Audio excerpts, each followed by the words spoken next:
have to tell you, there's one meme that I do not like. Maybe it's an infographic. I don't know what you would call it, but it says you either have a clean house, happy kids, or a sane mom. Pick two because you can't have all three. Ooh, I don't like that one either. I don't like it at all because I have seen the success of being able to have all three. Yes. A sane mom, happy kids, and a clean home. Yeah. There's no reason you can't have all three. So get out of the way. We're going to bring our kids with us. They are not an excuse. They are an amazing relationship that we want to keep and preserve. They are not an excuse for getting out of things. All right. Totally possible to bring your kids along with you, to show them how they can be successful with a clean home, with a healthy body. Yeah. And it doesn't have to be like boring and sterile. That is my mission in life, is to tell people that. Exactly that. Yeah. That right there. You just summed up my whole brand. Because I mean, I know what my kids say when I ask them, please go clean up the living room. But Mom, it's so boring. And isn't that what we learned from Mary Poppins?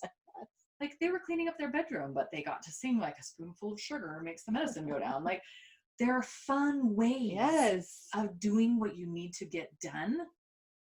Bring your kids with you. And then as you do it with them, you are teaching them healthy habits. You never have to take a teaching opportunity.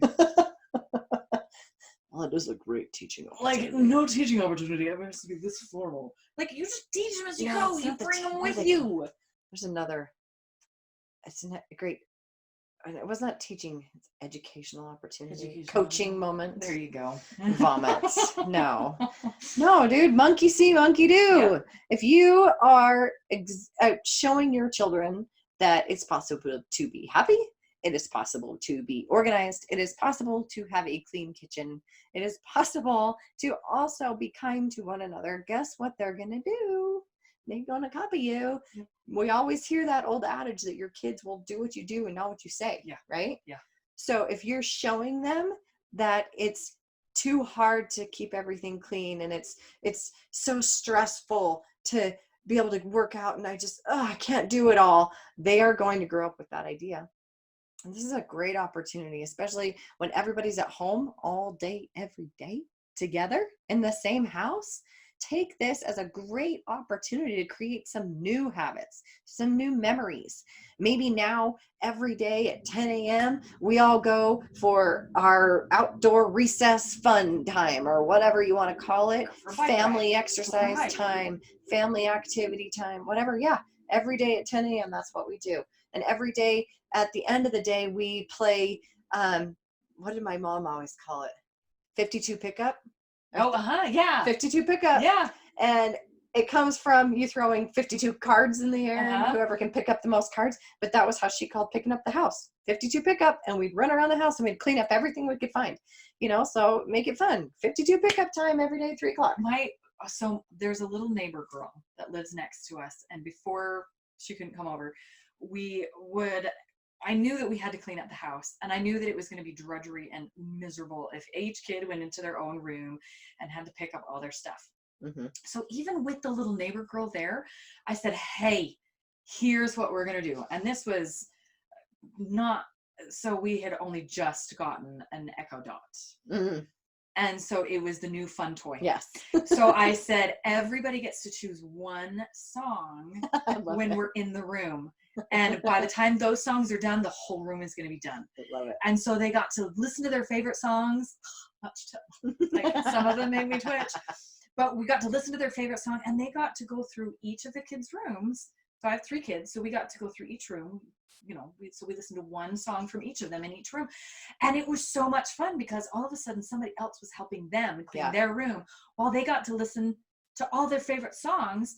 And that little neighbor girl still asks, does she? Can we clean up our house and listen your house and clean up with the yes, you can at the same time? Like, heck yes, we can. Here we go. But because we made it fun, but we were doing something that we needed to get done. Right. It was otherwise drudgery. Right. But we made it fun. Yep. And they loved it. Yep. They loved it. Yep. I saw another friend of mine that she and her family decided to do a food around the world thing. Oh, that's cool. You know, because you're home, you're cooking all your own meals now. You're not going out to dinner. Perfect opportunity to try something new. And so they did foods around the world, and they did, you know, one night they did Japanese food, and they figured out how to make pot stickers, and they, you know, all these cool That's things. awesome. And I was like, that's amazing. Fun. So you can make healthy, happy fun with your kids and get them involved.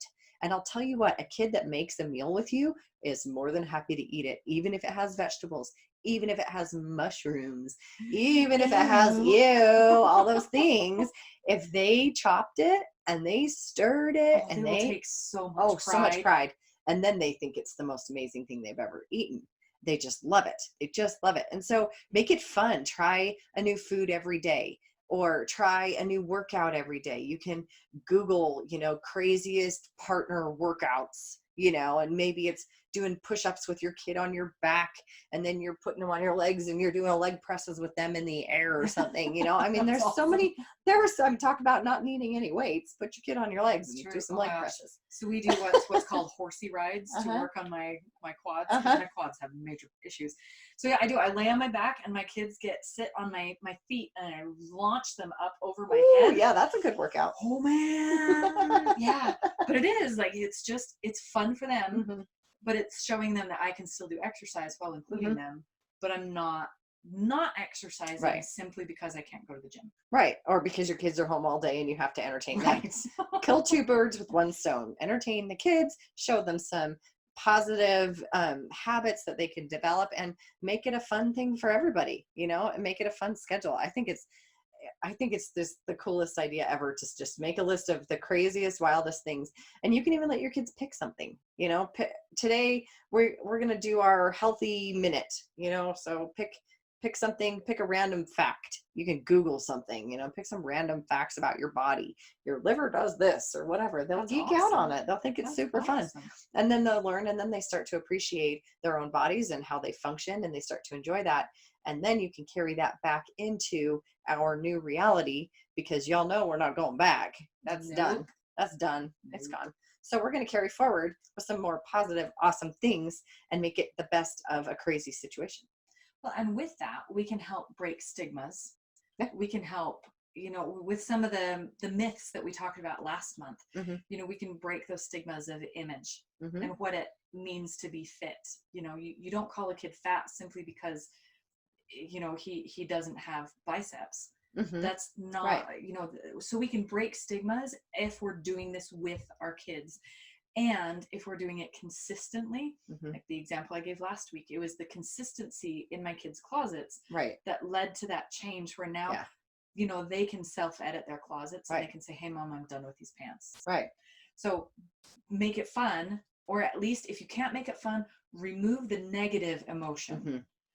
So if you know, if we can't make cleaning up the house fun every day, at least don't make it a negative experience. We have to clean. We have to eat, because this is your healthy food. You have to eat your healthy food.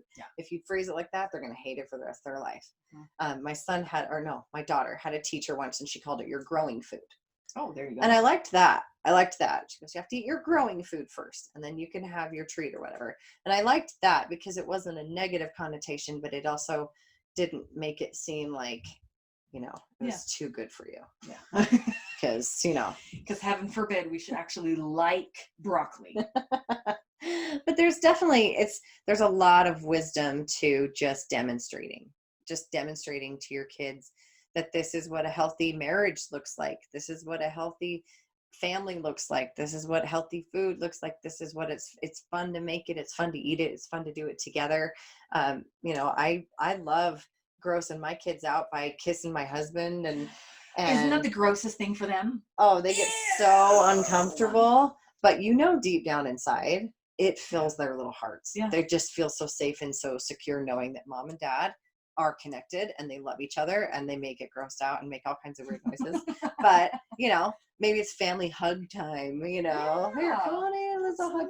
But I think this is a great opportunity, with everyone having to be home, with everyone having to cook their own meals, with everyone being limited on what they can physically do.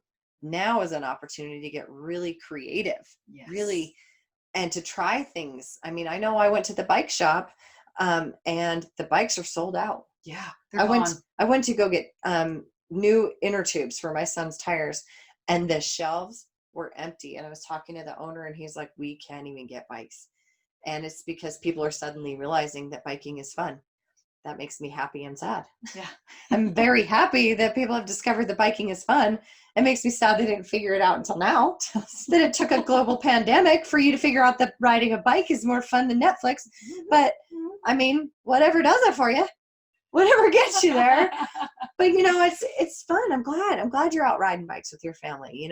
Take every Saturday morning, now that you're not playing soccer and doing all these crazy things, now you can start doing some hiking or biking or whatever. So it's a great opportunity to take advantage. Absolutely. So people's creativity levels are different. I don't mean that you need to be like the Pinterest queen of the world and doing all these arts and crafts and like spending a budget on stuff. That's not what that means. Like if you need some creative ideas, it doesn't mean using popsicle sticks and pipe cleaners. It just means include the kids in a way that you haven't ever done it before. Try something new, expand, break those stigmas, do something silly to show your kids that you're not above doing something silly if it means connecting with them. Yeah. And if they feel an emotional connection with you, then you're one step ahead of the game. Yep. So it doesn't mean that you need to go replace you with arts and crafts. It means you connect with them on a different level than what you have before when it comes to your health or your home. Yep. So that's your homework for this week. Find one way that you can connect with your kids in an organizational sense or in a health and fitness sense. Find one way to implement that spoonful of sugar. Good luck. And let us know how it goes. Leave a comment here on YouTube, on the podcast, on our Facebook page. Post a video of it. HomePod podcast. Post a video. I would love that. That would be fantastic. We want to see what you're doing to be creative with your kids, to include them in a healthy, happy lifestyle. See you next week.